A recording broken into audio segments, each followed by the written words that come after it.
पत्रकार दुर्घटना मामले में एक नया मोड़, परिजनों ने लगाया हत्या का आरोप। थाने में प्रार्थना पत्र देकर की निष्पक्ष जांच की मांग।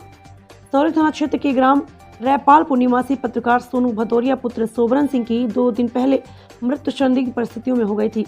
पहले तो जो तथ्य सामने आए थे उनके आधार पर सड़क दुर्घटना की आशंका जताई गई।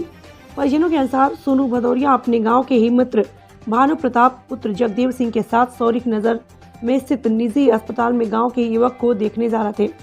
तभी रास्ते में सलेमपुर में स्थित जियो टावर के पास अचानक दुर्घटना घटित हुई, जिससे सोनू भदौरिया की मृत्यु हो गई, जबकि उनके साथ भानु प्रताप का उपचार अभी भी चल रहा है। पहले तो अटकलें लगाई जा रही थी कि आवारा पशु से टकरा जाने से सोनू दुर्घटना का शिकार हुए, लेकिन जब सारे तथ्यों की गहनता के साथ जांच की गई तो तथ्य सामने आया। षड्यंत्र के तहत सोनू की हत्या करने की परिजनों ने आशंका जताई। शक की सुई जब घटनास्थल पर जिस बाइक से सोनू दुर्घटना का शिकार हुआ, उस बाइक में किसी भी तरह की कोई भी क्षति नहीं पहुंची। इतना ही नहीं, प्रत्यक्षदर्शियों की माने तो बाइक स्टैंड पर खड़ी हुई मिली। सोनू की घड़ी घटनास्थल से कम 100 मीटर की दूरी पर स्थित खेत में पड़ी हुई मिली तथा सोनू का जूता, जो कि फीते वाला था, मृतक शरीर की सर की तरफ 5 फीट दूरी पर पड़ा हुआ मिला, जबकि सोनू के पैर में कोई भी जख्म का निशान नहीं है। इतना ही नहीं, अब सवाल उठता है कि हाथ में घड़ी फिसलने से निकल सकती है तो हाथ में कोई भी जख्म का निशान क्यों नहीं है। वहीं अन्य पहलुओं पर अगर विचार किया जाए तो सोनू सर के पीछे हिस्से से भारी जख्म का निशान है, जिससे अत्यधिक रक्तस्राव होने के कारण मिले। और अब सवाल ये उठता है कि बाइक से फिसलने वाले व्यक्ति की जख्म शरीर के अगले हिस्से पर क्यों नहीं है। इतना ही नहीं, सोनू का मोबाइल भी सबसे करीब 200 मीटर की दूरी पर खेत में पड़ा हुआ मिला। इस पूरे हादसे में सोनू के शरीर में सर के पिछले हिस्से को छोड़कर कहीं भी सोनू के निचले शरीर पर कहीं भी जख्म का निशान नहीं है। मृतक सोनू भदौरिया की बहन शिवानी सिंह, पत्नी राहुल प्रताप सिंह ने थाना प्रभारी पूनम अवस्थी को प्रार्थना पत्र देते हुए मामला दर्ज करते हुए निष्पक्ष जांच की मांग की। उन्होंने थाना प्रभारी से उक्त तथ्यों को सामने रखते हुए सोनू भदौरिया की मोबाइल फोन के कॉल डिटेल निकलवाने की भी मांग की। मृतक की बहन शिवानी ने थाना प्रभारी से पूरे मामले की निष्पक्ष जांच करने की मांग करते हुए मामला दर्ज करने की गुहार लगाई। इस पूरे मामले में थाना प्रभारी पूनम अवस्थी का कहना है कि मृतक की बहन द्वारा दिए गए प्रार्थना पत्र के आधार पर सभी तथ्यों की गहनता के साथ जाँच कराकर अगर कोई ठोस सबूत मिलता है तो मुकदमा पंजीकृत कर अग्रिम कार्रवाई की जाएगी। इस पूरे मामले में पत्रकार सहायता एसोसिएशन के पत्रकारों ने भी थाना प्रभारी से पूरे घटनाक्रम की निष्पक्ष जांच कराने की मांग की।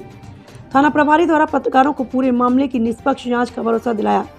जब इस पूरे घटनाक्रम पर पत्रकार सहायता एसोसिएशन के जिला अध्यक्ष मनीष दीक्षित से बात की गई तो उन्होंने कहा कि अगर थाना प्रभारी द्वारा इस पूरे घटनाक्रम पर निष्पक्ष रूप से जाँच कार्रवाई नहीं की गई तो पूरे घटनाक्रम का संज्ञान पुलिस अधीक्षक सहित उच्च अधिकारियों को अवगत कराते हुए आगे की रणनीति तय की जाएगी। कन्नौज ब्यूरो चीफ अभिषेक तोमर। मामला क्या है? पूरा मामला ये है कि मैं जब वहाँ मौके पर पहुँचा तो वहाँ पे मैंने देखा कि ना ही लोग बोल रहे हैं कि एक्सीडेंट हुआ है, तो एक्सीडेंट हुआ है तो कोई गाड़ी गिरती, गाड़ी टूटती या रोड में खरोच होता, चलती गाड़ी। दूसरी बात यह है कि जब रोड आदमी गिरता है तो जूते तो नहीं उतर जाते हैं, जूता भी अलग उतरा पड़ा है। दूसरी बात यह है कि उसके आदमी गिरता है तो आगे से चोट लगती है, साइड से लगती है, लेकिन पीछे गर्दन से उसके ऊपर लगता है कि बार किया गया है, जिससे उसकी मौत हो गई है। तो मतलब आपका पूरा मामला, आपको ये पूरी घटना संदिग्ध लग रही है? मुझे ये घटना बहुत संदिग्ध लग रही है। कृपया इसकी जो है उचित इंक्वायरी करके जांच की जाए, लिहाजा सीसीटीवी जो लगे हैं या टावर के जो भी हैं तो उनकी जो है सीसी फुटेज निकलवाई जाए और जो साथ में थे उनसे उनकी फ़ोन की कॉल डिटेल निकलवाई जाए कि किस किस से उस टाइम बात हुई है, तो शंका हमारी समाधान हो जाएगी। तो आपकी क्या मांग क्या है? मांग हमारी ये है कि मान लो कोई चीज़ अगर साबित होती है तो उचित कार्रवाई की जाए, जो दोषी हो उसको दंड मिले, और अगर कुछ नहीं निकलता है तो फिर हमारी किस्मत की बात, जो भी होगा हो गया, हम अपना देखेंगे। क्या नाम है आपका? सोबरन सिंह भदौरिया। आप सोनू के पिताजी हैं? सोनू भदौरिया के? मेरा लड़का था सोनू, एक ही लड़का था मेरा। कौन गांव है आपका? ग्राम रैपालपुर, पोस्ट सलेमपुर, थाना सोनू।